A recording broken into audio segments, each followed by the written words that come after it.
But first tonight at 9, Madison, Wisconsin, reeling, the community coming together for a prayer vigil tonight following a school shooting that left 3 dead. Among them, a teacher, a student, and the suspected shooter. 6 others were also injured. Just minutes ago, Madison police provided yet another update. Our Rob Olson was there tonight and joins us live. So, Rob, what is the new information? Well, one thing, too, is you showed that prayer vigil that was occurring tonight. The police chief said that the school remains closed. Both the building and the property around it was aware that people had been wanting to hold vigils at the school, but he said for now that will not be allowed. It is still an active crime scene. He also did tell us that the shooter is, in fact, a 15-year-old female student at the school, and he talks about, too, the quickness of the response. The 911 call that came at 10:57, that they responded a few minutes later, and a few minutes after that, they made entry into the school, not knowing what was going on, but they did not wait to basically put themselves together outside, as there had been criticism certainly down in Uvalde, Texas. They went in quickly, but one of the chilling things here is when he told us who made that 911 call. 10:57 a.m.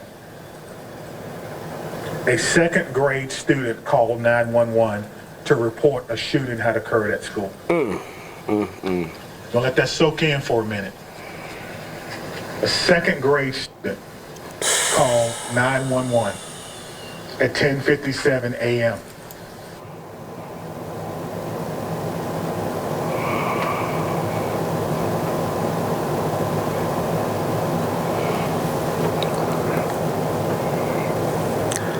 I can't imagine. I have a second grader in school right now, and I can't imagine my son having to make a phone call to the police to report a shooting has happened at his school. This is incredibly disturbing, and this is what I mean when I say that America, the country, we have become, of all the great things that we are, one of the worst things that ever happened to us was social media, because of the fact that it has caused us to become so desensitized to death from a young age on up. I remember when I was young and social media first came onto the scene, one of the first websites that was very, very popular amongst children was going to look at websites with dead bodies on them, corpses. I can't remember what it's called today because I've tried to block it out of my memory. But the website was so popular amongst us at school that we were all aware of it. And this was a website that just showed gruesome deaths, horrible deaths, violence, all of that. That's what I mean about us being desensitized.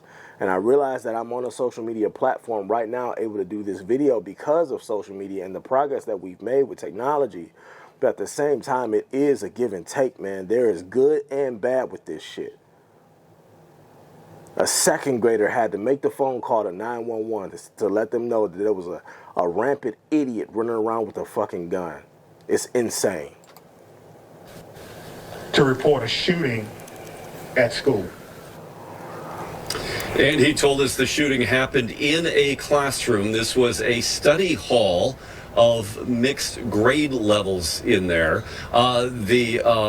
What's still hospitalized tonight, that there have been 6 hospitalized. 2 of them have been treated and released. There are 2 students who are in stable condition and a teacher and a student who remain in critical condition with life-threatening injuries. Now, of course, all those students today taken to a different place, a medical clinic in town that shut down and served as a holding spot for those students at a reunification center for parents to come there. But again, the chief identifying the shooter is a 15-year-old female student. Take a listen. People, including the shooter, are dead. The shooter has now been identified as 15-year-old Natalie Rupnow, who went by the name Samantha. She was a student at the school, and evidence suggests she died from a self-inflicted gunshot wound. Of course. Yeah, of course, he said the medical examiner makes that ultimate determination. You know what I don't understand? Well, I do understand it, but I just wish that these school shooters, and which usually is always some little white girl, no, this is rare. Sorry, white boy. It's usually some white boy or some young white male that ends up going to commit these terrible and egregious crimes. But I just wish that they would just make the last act, turning the gun on yourself, make that first. Just go ahead and make that the first thing you do. Just take yourself up out of here. But these people are so horrid, and I'm tired of all of the bullshit stories that we got to sit and listen to as they delve into these people's lives and try to dig around and find some fucking reason as to why that ended up being a terrible piece of shit. Like, I don't want to hear that. I don't care. I don't care about their story. I don't care about what they've been through. Why? Because they did some egregious and terrible shit. Nothing that they went through in their life means that they should be absolved from all of these terrible and heinous acts that they're doing out here. Shooting up a kid's school.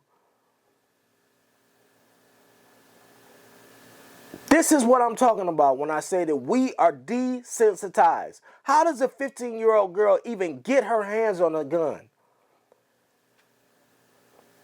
We just heard about the other case that happened here in Michigan with the kid Ethan Crumbley, who I believe was also 15 years old, 16 years old. His parents just got sentenced this year to 10 years apiece. 10 years apiece Ethan Crumbley's parents got. Why? Because they ignored all the signs.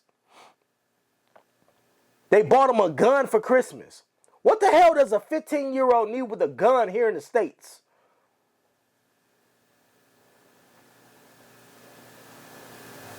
Why does your kid need a gun? Your kid who's unstable, by the way, and that's why they were sentenced to 10 years, because he said the judge said that they ignored everything. They ignored the cry for help. They ignored all of the warnings that their son was mentally unstable. The day that the shooting happened for Ethan Crumbley, the day that shooting happened, the parents were called up to the school to tell them that their son was in class making drawings of violence that included blood and a gun. You know what they did? They took some mental health papers home and they said, all right, we going back to work. Didn't even take the boy home. They left him there. And just a couple hours later, he went into his backpack because nobody checked his backpack. He went into his backpack, pulled out the gun, and got to murdering people. This was hours after his parents had just left the school because they had been called up there for an emergency meeting. It said that they didn't even stay at the school for 15 minutes before they left and went back to work. It's poor parenting. Everybody don't need to have kids. Everybody shouldn't be allowed to have kids because some of y'all are piss poor ass parents. Plain and simple. And it would be one thing if the things that y'all did only affected y'all, but no, it doesn't only affect y'all. Somehow your idiocy is allowed to bleed over into other people's lives. Now I gotta watch out for your fucking kid because you ain't did your job as a parent.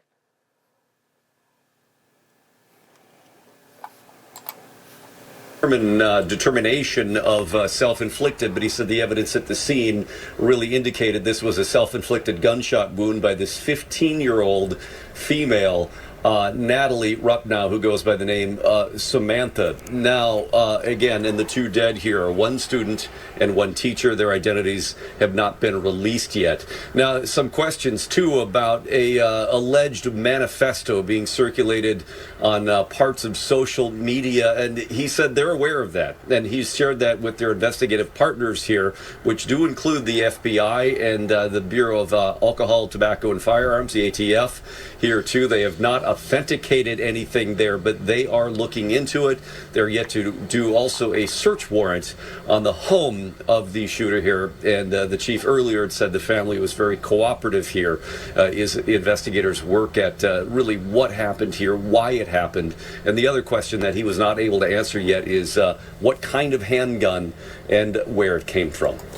You know, we had a discussion on the podcast Not too long ago, about a week ago, we had a discussion and we were talking about the schools. And what I said on that podcast was that I don't understand why it's not federally mandated, that we have it in law, in writing, that there is a minimum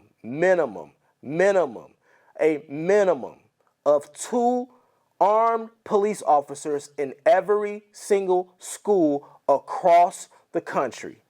2 armed police officers, well-trained police officers, armed across every single school in this country. Put it in the budget. Because what's more important than our kids' safety? What's more important than our kids' safety? Put it in the budget. Put it in the budget, but make it federally mandated. That will stop a lot of this shit. Now every school shooter that want to run up and start open and passing off bullets through kids and teachers, now they got to think twice about how they're going to get past these armed guards. When I was in school, high school, we had armed guards. We had to go through metal detectors. I know everybody don't want to do, we don't want to, metal detectors in school, it's ugly. It's not constitutional to have metal detectors and armed guards, security guards in schools. But I tell you what, we never had a shooting at our school.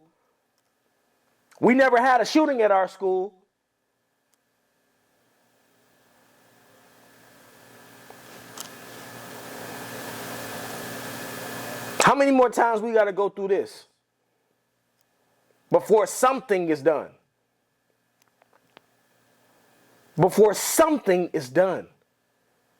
Y'all let me know what y'all think about it down in the comments.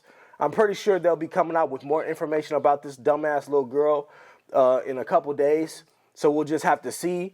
I'm not even interested in a manifesto from her because I don't really care what her thoughts were.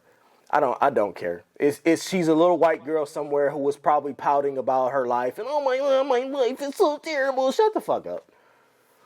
That's what I'm talking about. We're raising these weak ass kids. Listen, as a parent, you have a job. We have jobs as parents. I am well aware of my job as a parent.